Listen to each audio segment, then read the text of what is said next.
point suivant appelle l'examen de la signature du contrat de réciprocité entre la communauté d'agglomération de Saint-Dié-des-Vosges, la communauté de communes de la Vallée de la Bruche et le Rhône Métropole de Strasbourg.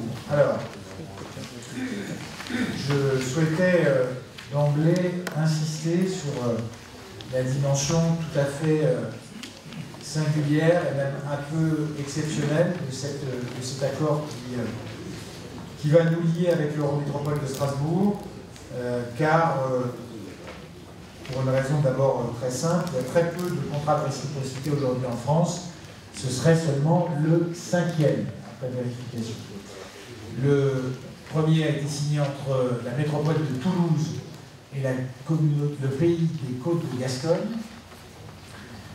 Le deuxième a été signé entre la métropole de Montpellier et la communauté de communes des Monts de la Cône, en Tarn, et portait uniquement sur la forêt. Le troisième a été signé entre la métropole de Nantes et le pays de Rennes, dit pas Rennes. J'essaye de me souvenir de tout. Et le quatrième, je ne sais plus. Bon, enfin, en tout cas, ça doit être, c'est le 5e en France, je crois, le premier dans le Grand Est. De quoi s'agit-il? La loi a ouvert, la loi MAPTAM sur les métropoles, a ouvert la possibilité pour les métropoles de travailler avec les intercommunalités plutôt rurales ou les pays avec lesquels elles ont des liens de proximité, soit que les habitants de l'une fréquentent le territoire de l'autre, soit qu'il y ait des mouvements de marchandises et pas seulement de personnes entre les territoires. L'idée, c'est que concrètement, les métropoles puissent réfléchir à l'avenir d'un territoire plus vaste que le leur et financer aussi des actions qui peuvent se dérouler ailleurs que sur leur seul périmètre.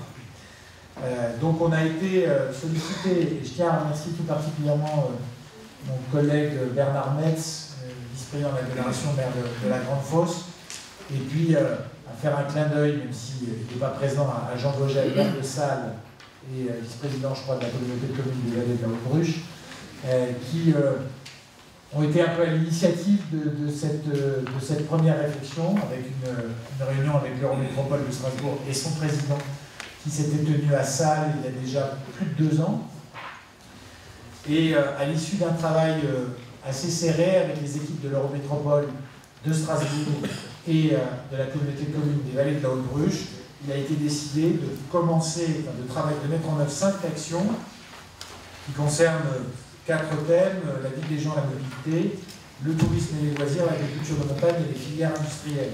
Avec, sur ces 5 actions, la première, des entretiens sur la mobilité, le mode de vie et l'habitat, en vue notamment d'améliorer l'usage de la LUTER, c'est-à-dire qu'on va y avoir des campagnes qui vont permettre d'interroger les habitants de l'Eurométropole, mais aussi de notre communauté d'agglomération et de la communauté de communes sur comment ils perçoivent l'offre ferroviaire, est-ce qu'ils la connaissent même pour aller à Strasbourg. Je rappelle qu'il y a 7,5 allers-retours par jour au départ de Saint-Dié et quelques-uns désormais au départ de Provenchères et Paul-Roy, puisque cet arrêt a été rétabli. Comment est-ce que les horaires pourraient être adaptés ou le volume d'offres décliné pour améliorer l'attractivité et la connexion par le train de ces territoires. Je vous rappelle aussi que c'est une des lignes sur lesquelles la région Grand Est a décidé d'ouvrir la concurrence. Et donc forcément, ce qu'on pourra avoir des besoins sur le terrain pourra être intéressant dans la modulation de l'offre de transport qui pourrait être décidée et commandée. L'action numéro 2, donc valoriser le train comme remontée mécanique pour les loisirs urbains. Ça, c'est plus à destination des habitants de leur métropole de Strasbourg ou de ceux qui la fréquentent, des touristes, c'est-à-dire insister sur le fait que quand on est à Strasbourg et qu'on veut sortir de la métropole, aller à la campagne dans un territoire moins dense, on n'a pas comme alternative que le vignoble d'Alsace. On a aussi comme alternative la montagne vosgienne, que ce soit du côté alsacien ou du côté lorrain. Et qu'on peut notamment y accéder par le train dans de bonnes conditions, que ce soit dans la vallée de la Bruche ou du côté de la Vélo d'Assis. La troisième action, c'est le train du Festival international de géographie de Saint-Dié-des-Vosges, un train qui sera spécialement habillé aux couleurs de Saint-Dié et du festival, avec la veille d'ailleurs un train de lycéens strasbourgeois qui vont venir pour la première fois vraiment en masse au Festival international de géographie.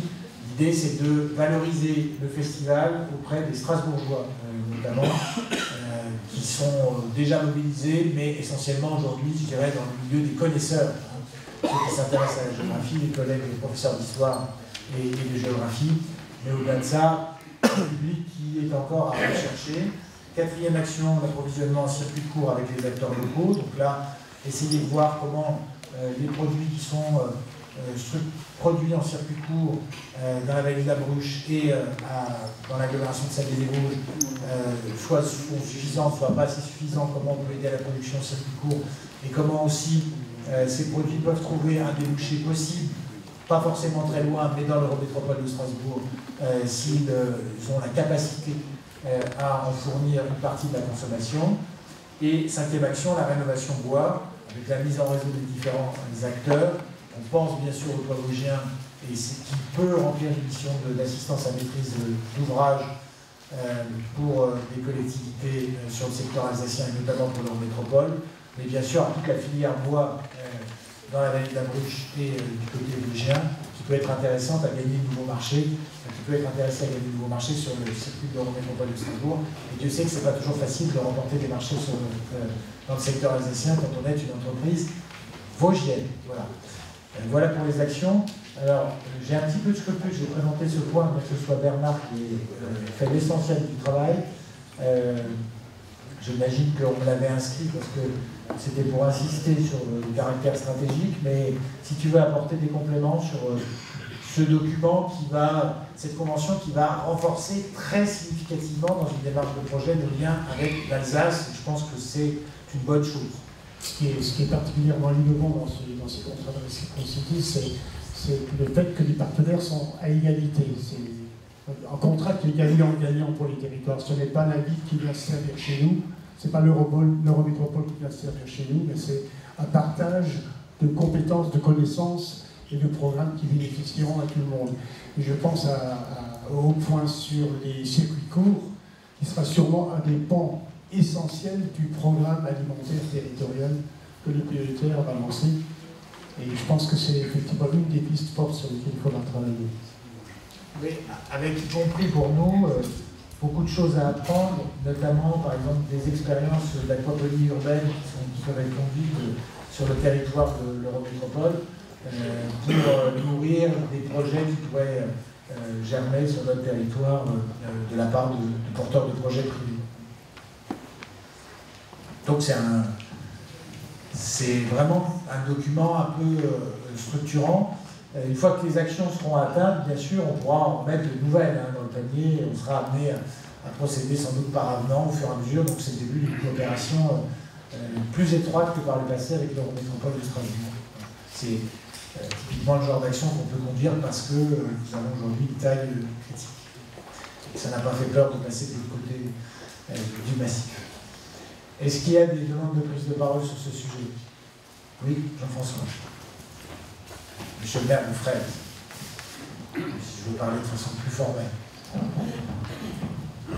Oui, personnellement, je pense qu'il est dommage qu'une telle synergie ne soit pas créée vers Épinal ou Nancy, donc dans l'intérieur de la Lorraine, parce que là, c'est donner l'image qu'en fin de compte, on tourne le dos vers l'Est, hein, donc on pourrait très bien, mais donc il y a un certain nombre de points peut-être derrière qui feront qu'on tourne le dos à notre département, le département des Vosges, pour aller vers l'Alsace. Alors peut-être c'est positif, mais je verrais peut-être un point positif dans cette démarche, immédiatement pour nos communes, notamment du sud de l'agglomération. C'est donc la baisse des prix du tunnel,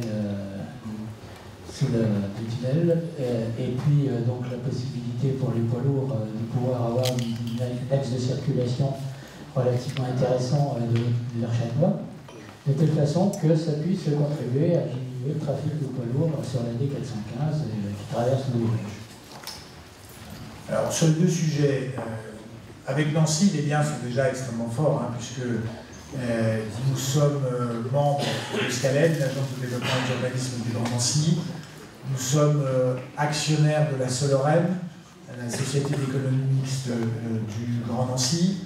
Nous sommes membres de l'établissement public de bassin Meurthe-et-Madon, à côté de la métropole du Grand Nancy. Et d'ailleurs, un de nos vice-présidents ici est premier vice-président de cette structure, aux côtés d'un élu de la métropole de Nancy. Donc on a par ailleurs un partenariat avec l'école d'architecture de Nancy, qui est fort. Donc le lien est très structuré, hein, je dirais, avec Nancy. Et puis on est membre associé du Sion-Lorrain, c'est exact, avec Nancy et avec Épinal. Vis-à-vis de l'agglomération d'Épinal, qui là, il faut quand même le reconnaître, par rapport à ce que peut nous apporter la métropole de Nancy ou l'Eurométropole, qui n'a pas une différence de taille si significative que le niveau de service soit tellement plus important, puisque on parle dans le cadre de la métropole de Nancy d'une population de 400 000 habitants, je crois. L'Eurométropole de Strasbourg, on doit passer les 500 000 assez allègrement. L'agglomération d'Épinal, c'est 120 000, nous on a 80. Donc c'est toujours pareil, c'est 50% de plus. C'est un peu plus gros, mais peut-être pas suffisamment pour nous apporter de l'ingénierie en plus par rapport à ce dont on bénéficie déjà. Et puis on a des liens qui sont quand même très importants avec l'agglomération d'Épinal. On siège au syndicat mixte des déchets, baptisé Evodiar, à côté de l'agglomération d'Épinal. On siège au syndicat mixte départemental d'électricité, aux côtés de l'agglomération d'Épinal et des autres communautés de communes. Je ne parle même pas de la CDCI, de toutes les instances où on se retrouve à l'échelle départementale. Donc, et puis du partenariat qu'on a noué récemment, par exemple en matière de spectacle vivant avec la Souris Verte, qui est la scène de musique actuelle de l'agglomération d'Épinal. Donc il ne s'agit pas là de dire, c'est pas les uns contre les autres, je pense qu'il faut qu'on multiplie les partenariats. Aujourd'hui, si j'avais à attirer l'attention sur des éléments sur lesquels les partenariats pourraient être renforcés avec les intercommunalités voisines, je parlerai plutôt, même s'il y a des coopérations, notamment sur le plan touristique, de la communauté de communes des Hauts-de-Vosges, avec lesquelles les coopérations sont quand même un peu moins structurées qu'avec d'autres territoires, et on peut le regretter, parce que c'est un territoire très fort, très dynamique en matière touristique notamment, et économique, et industrielle, avec lequel on aurait sûrement des choses à structurer. Le pays remplit des missions, notamment pour le territoire de Gérardmer, mais c'est, à mon avis, dans ce secteur-là, même si c'est plus petit que nous, qu'on aurait des choses un petit peu à renforcer par rapport à ce qui fonctionne. Pour le reste, encore une fois, il y a quand même une différence de taille et de niveau. On est obligé de constater que les mouvements de population, par exemple, vers Nancy, sont plus puissants que ceux qui se produisent vers Nancy. Est-ce qu'il y a d'autres questions? Mais pourquoi pas faire financer l'étude quand il y aura de nouveau le train entre Épinal et Saint-Dié-des-Vosges pour voir comment on peut, sur le même modèle, essayer de rendre la ligne ferroviaire plus attractive sur cet axe. Bien, s'il n'y a pas d'autres questions sur ce document, on peut passer au vote. Qui est pour? Qui est contre? Qui s'abstient? C'est donc adopté à l'unanimité. Merci beaucoup. Là aussi, j'ai fait voter parce que ça me paraît un document un peu structurant pour l'avenir de notre territoire.